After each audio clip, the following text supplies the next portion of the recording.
This next item should be common sense, but a lot of people do it anyway. You darn kids with your e-pads and your iBooks. In my day, words were on dead trees and they didn't keep us up all night. Now, there are those people that believe that using these things too much is bad for our health. Doctors can prove it. Technology can actually affect your sleep.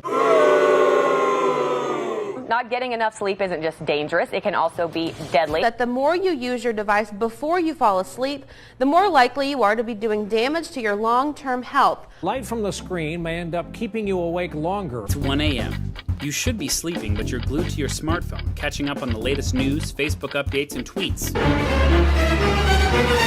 I haven't slept in a year. It turns out that the smartphones and tablets that keep you connected and organized may also be keeping you awake. You're not actually relaxing your mind. And it's not just teens. This applied to younger kids that use game consoles, tablets, and MP3 players as well. And it affects adult sleep as well. But in particular, I want to talk about children, because that's my passion. I'm taking a nap here. It's a serious problem for everyone. Study finds using tablets for bedtime reading wrecks your sleep. Putting your phone on vibrate is not a good option either. Experts say that light at night is harmful because it can reduce the eyesight's ability, the body's ability to produce melatonin. Disrupting your body's natural sleep cycle patterns could be a possible side effect of late-night screen usage. You know, people are exposing their eyes to this stream of photons from these objects that basically tells your brain, stay awake, it's not time to go to sleep yet. Best biological cues we have to what time of day it is light. And it turns out that blue light in particular is very effective for basically predicting when morning is. And guess what puts out a ton of blue light? Your iPad, your phone, your computer emit large quantities of blue light. It doesn't really matter. If it's coming from a screen, it's emitting what's called blue light. The blue one, we know now, really interferes with melatonin production.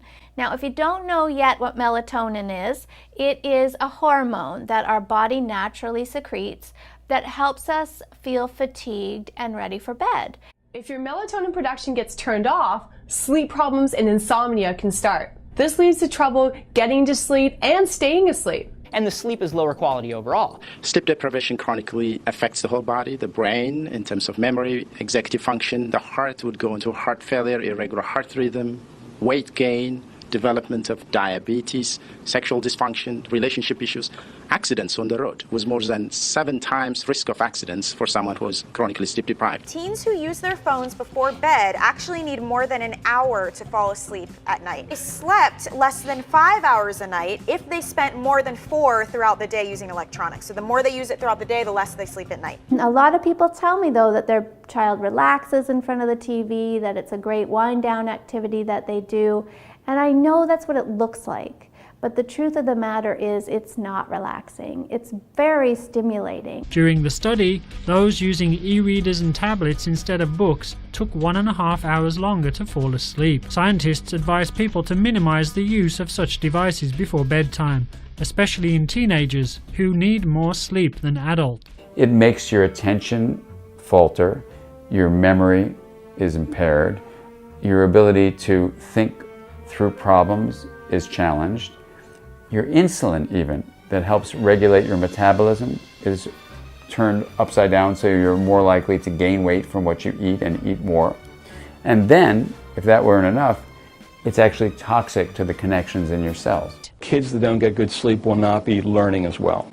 They will have problems with their social interactions, and they will get sick more often. So with it affecting so many people, what can we do to help get better sleep? Before bed at least, you should start dimming the lights, you should turn off screens, so you should not have any kind of television watching in your child's bedtime routine. Possible that dimming them down will allow more melatonin to be released. No screen time at all, an hour before bed.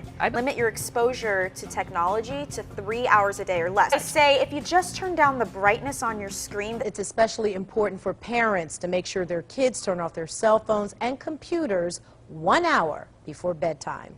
I mean, there's other things that kids can do. I think that's part of the problem too, is that when they become so reliant on screens, then when screens are off, it's like They don't know what to do with themselves. Experts say that there are screens you can use to filter out the blue light, and there are also some apps that can put your phone in a sleep or nighttime mode. Bluelight.com, and they sell all kinds of really cool devices that help prevent blue light from emitting. For example, they have a screen cover for your iPad, for your home computer, that blocks the blue light. You can still see, you can still do your reading or watching TV, it just prevents the blue light from getting into your eyeballs. Stay away from televisions and electronic media close to bedtime. Power down so you can wind down for a good night's rest. So shut off the screens well before you hit the sack. Prioritize sleep. Shut off your screens and keep those screens off. We can do something about it by actually actively deciding that's what we're going to do, is take care of this aspect. Sleep well.